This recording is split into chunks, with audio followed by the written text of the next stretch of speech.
Yo, thank you so much for bouncing with us right here on Conty Chat. My name is Brendan Lipal and we are excited for today's episode because today is going to be something different, but of course something is rather inevitable in this time around in Malaysia.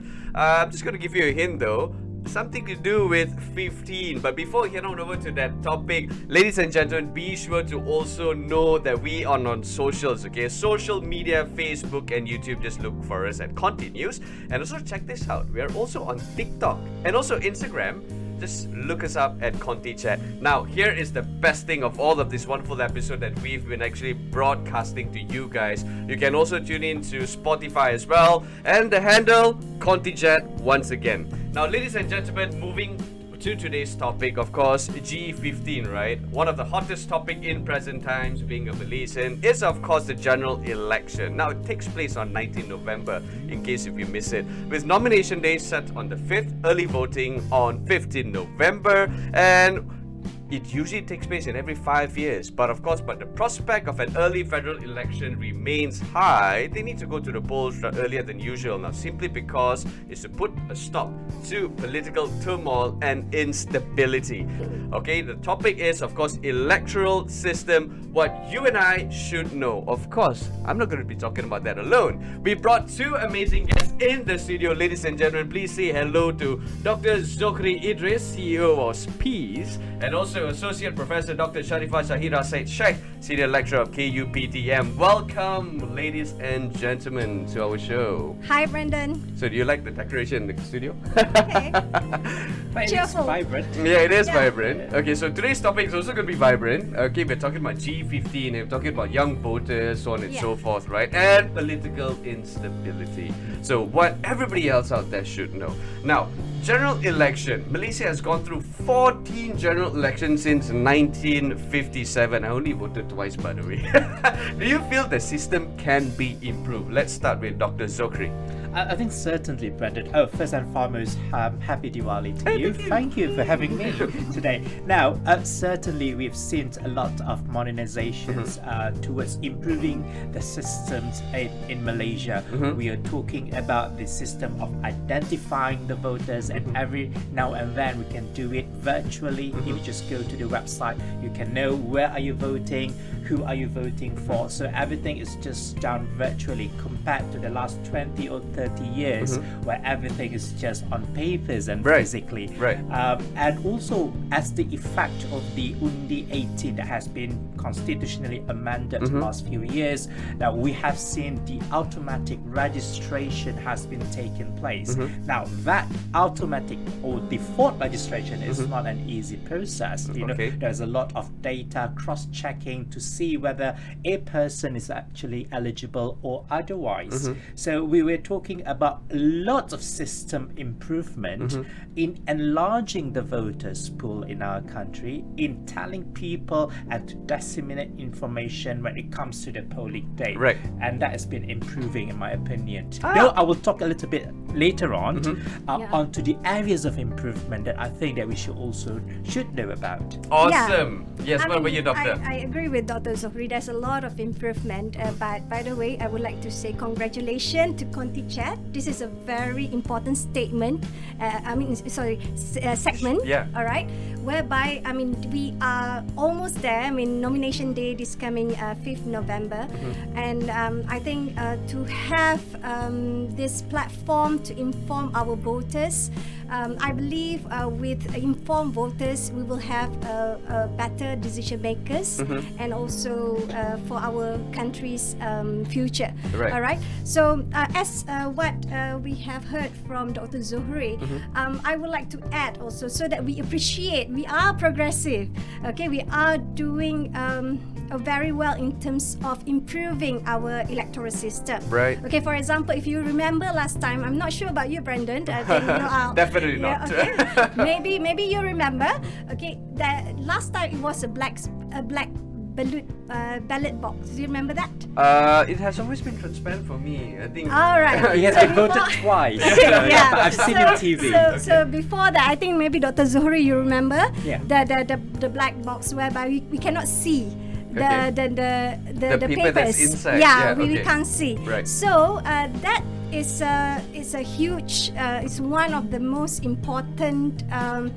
Important year 2008. Okay, then we have the second one in terms of systematic election. Right. Okay, there are country, especially the fragile country, the underdeveloped country, they unable to have a 4 to 5 year systematic and consistent election. Right. It depends on certain leaders, the wishes and desire to just have election here and there. All right, but in Malaysia, although people say that we are not really we have political turmoil, a little bit unstable, but at least we manage to have every 4-5 years. So now is our previous election was 9 May 2018. Yes. So it's almost there. It's almost there. Plus minus, it's almost there. So we are on track in that sense. It's showcasing our consistency and stability of Malaysia's democracy. And the other one, as mentioned by Dr. Zohri, on Undi 18 and automatic. Yeah. So we have drastic increment in numbers of voters. Last time 2030, PRU 13, PRU 14, we only have like around 1 million plus Right. increment.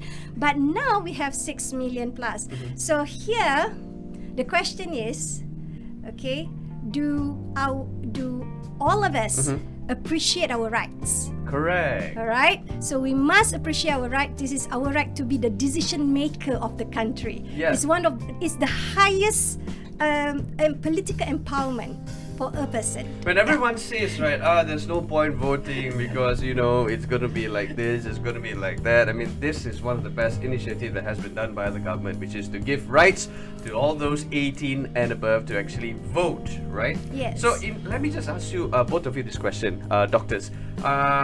When it comes to transparency, electoral system, places like in the US, right, they vote as well. Correct. Some of them vote still use the ballot paper, so on and so forth. But in Malaysia, do you think if we go digital, we would really emphasize on the transparency? Or would you rather still go back to the traditional Pangkat X? Let's start with you, Dr. Zohri. I mean, from my generation's perspective, technologies, AI, blockchains, these are the drivers to ensure that nothing is done mistakenly. Yes, correct. Because it's like humans are obviously exposed to errors, but machines and automations is definitely 100% perfect. Yeah. So on that basis, I would agree that we should explore technology to ensure that everyone is voting very well. Yeah. But again, we are also questioning the readiness of our country, the preparations of our country in terms of its digital infrastructure, the data accessibility. Now we are still talking, there are still areas in our country that is not accessibly by data and Yes, internet. correct. So how do we ensure, how do we strike the balance? So I think on principle, yes, I do agree that technology will help us to ensure a full democracy in our country, but we should also be questioning the readiness or the preparations of our country in terms of its infrastructure as well as the skills altogether. Yeah, I agree with Dr. Zohri. We are not debating at all. Oh my God. Probably not All yet. right. Not Oh, yet. Not definitely yet. All right. soon. So because Maybank, we use Maybank to use CIMB and all those. In terms of that, we can do. It's money, But when it comes to vote, yes, I think because of there's a lot of issues in terms of maybe glitches, maybe Hacking, preparation. bridging. And all those, right? But let's go back to what are the things that we can improve for electoral system. Right. Okay. There's one recommendation, a paper. All right, it's actually thick paper. It's like a book. Okay, written by Electoral Reform Committee, ERC, and it was submitted to the government in August 2020. All right. One of the things that they propose is to have this the nomination candidates could do online. Right. See? But actually, All right. Yeah, okay, cool. Yes. Okay. However, now we have like all the candidates only have 1 hour, 9 to 10. Oh no. All right.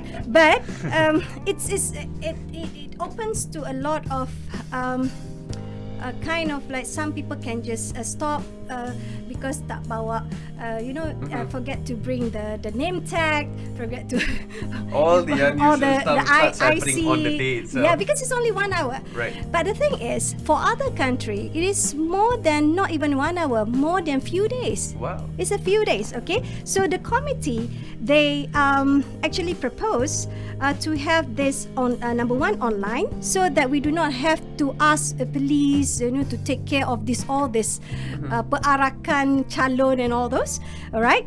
And this crowd control costs a lot of money, costs a lot of energy for police, all right? And an extension of several days to the nomination period instead of the present 1 hour before candidacy are confirmed. So like in UK, there are 3 days for nomination days, New Zealand 5 days, in India 7 days, Australia 14 days, all. So it's I think we should follow this best practice. Right. So we are talking about digitalizing the vote. I think we will save money, okay, if we have online nomination. Fantastic. All right. Okay. So with that being said, yes, we're going to talk about party hopping right after this, but we're Alright. going for a very quick break, and then when we come back, more to discuss on G15, what you and I should know right here on Conty Chat. Hangga pakaian turun ai sotinai popo susu Hangga kaya non konduan it salom kalala sanon mogi igiyoy toy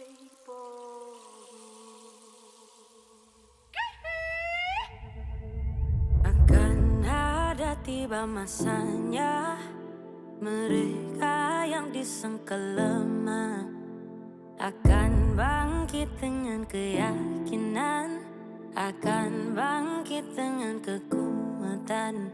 Akan mereka mulai menyadari kebaikan bukan kelemahan, kelembutan bukan kebenaran, untuk diri terus dipergunakan. Wanita, oh wanita, bangkitlah wanita.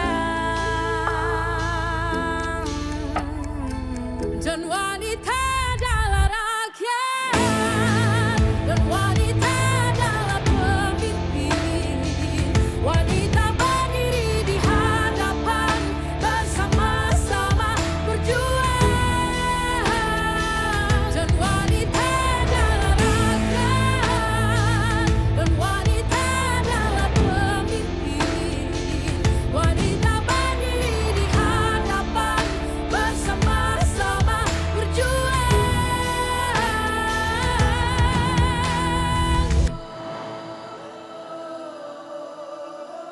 Bangkitlah wahai wanita, berdiri berjuang sebagai rakyat. Kada korulun boros do tulun, kadi saikia amu ko bulun. Pokira to senduan tunudan waya anu, posik no kano no mono luot. Demi anak bangsa kita menyamai kasih, demi generasi kita kuat hadapi. Wanita, rantau kekeningan. Wanita, dari Sabah bangkitlah wanita, seluruh Malaysia. Dan wanita adalah rakyat, dan wanita adalah pemimpin. Wanita berdiri di hadapan, bersama-sama berjuang.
Thank you so much for staying with us right here on Conty Chat. And of course, it's getting very hot in here. We're talking about GE15, the things that you and I should know. Now, moving on to the next question, which is basically the implementation of law that prohibit the member of parliament to switch party once voted into office. So, our lovely guest right here once again, Dr. Zohri Idris, CEO of Peace, and Associate Professor Dr. Sharifah Shahira.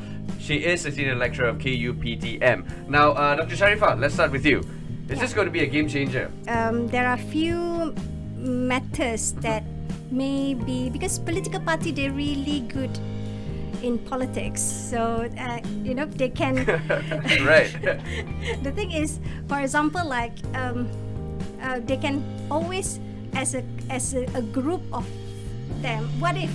Okay, I give you an example. What if the whole party would like to join another coalition? Okay. Is that permissible?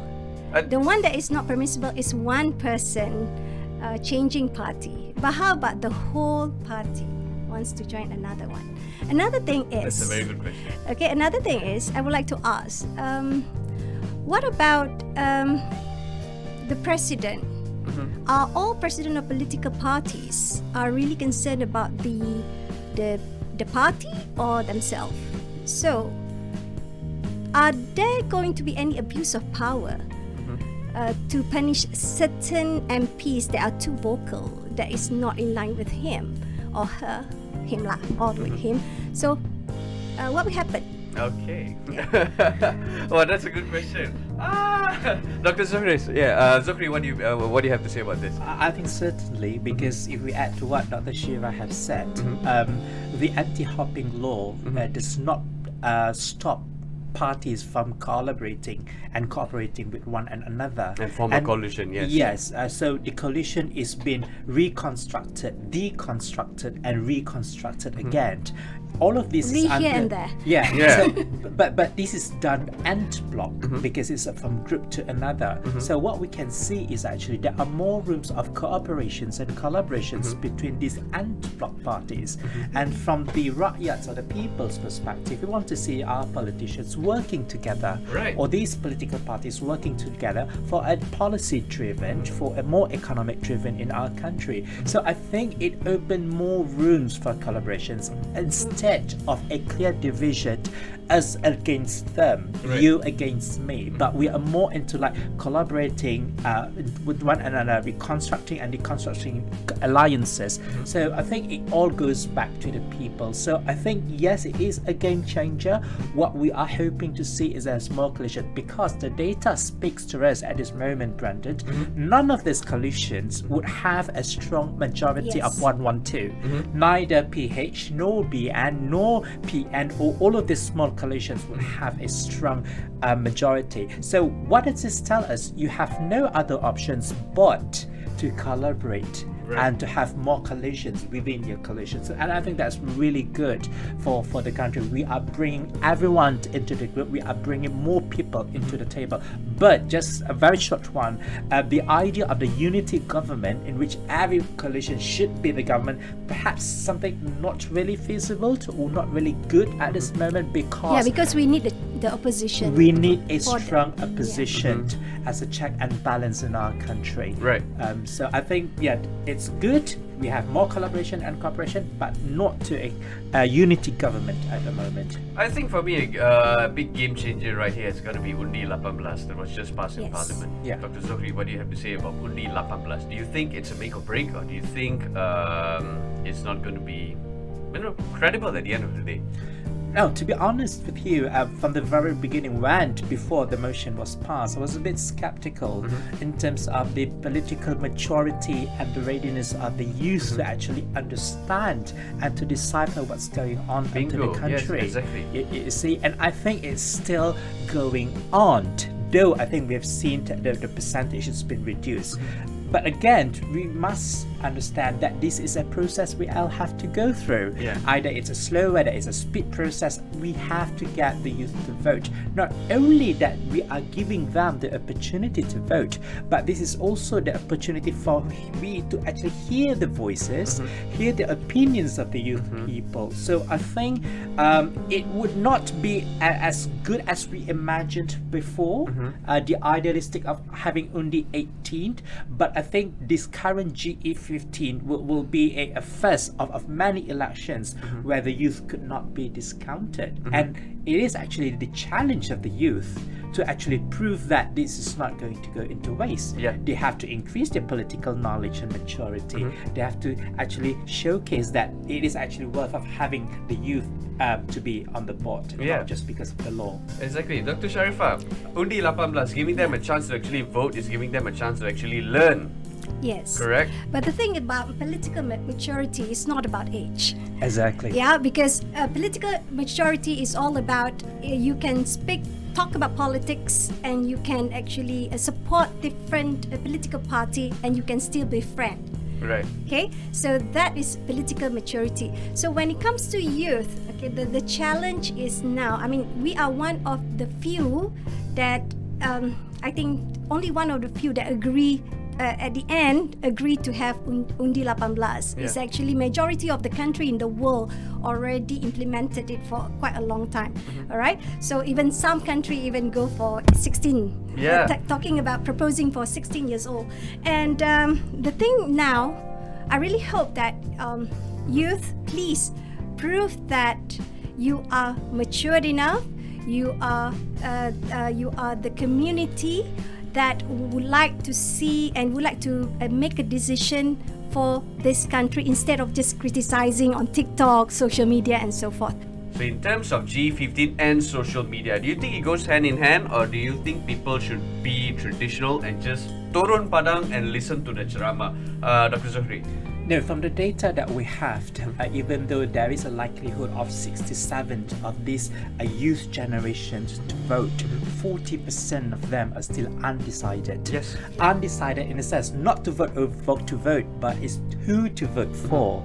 So this undecided community has to be tackled, and I think the social media plays a big role in educating and exposing them and filling the gap of thirst of knowledge. What do exactly that they are looking for when they go to vote? So I think this is where we need the social media to come in to place this gap. But again, it opens to abuse, and we've seen that a lot of things. True. So again, we are actually targeting the youth or these new generations to have that sense of filtering and maturity, to actually base on facts, to actually base on what is actually the data and the policy that we should have in mind. But other than that, I do think apart from social media, the engagement also has to be done. The political campaign of the party should also be done traditionally, because I think we just could not detach from that Right. at this moment. Yeah.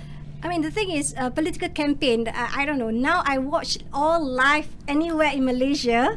You know, as a political scientist, I'm enjoying this social media because I can see live. For every political campaign, I just click at my on my Facebook, and then I can just go everywhere in Malaysia. All right. So, but the thing is, other than just receiving information, we always treat Malaysian just like a voter, just making just go and vote and find data so that you can vote better. But we also have other things that we can do. What are they? Number one, we observe, and we can criticize. I mean, we have a lot of YouTuber, influencer, even we can actually put in our social media status about the issues like sexism or maybe discrimination. So we can highlight that these are not the right thing to do. So different perspectives. So sometimes maybe a politician would like us to see from different angle, but there are also other cameras that showing different angles. So we have this is the time, because we have the power of information, and political parties, the candidates, they really have to behave. Yeah, exactly. So we just hope that, people use social media to actually, to use the better of social media and to be responsible. Yes. Now, of course, let's talk about the US, where everybody vote for just two parties, right? It's Democrats. One of the parties people vote for are Democrats and also Republican. So having these two parties in Malaysia, okay, do you think Malaysia has like too many parties and too many coalitions? What do you think about it? Very briefly, let's go back to the history as well as the constitution. Now, the political history in our country started off with a racial alignment of political parties. That's how we started, and that's how it evolves in the country. So we have a really clear distinctions between the US and in Malaysia, because we started off of having racial political parties, and it goes into like all these kinds of alignments right now.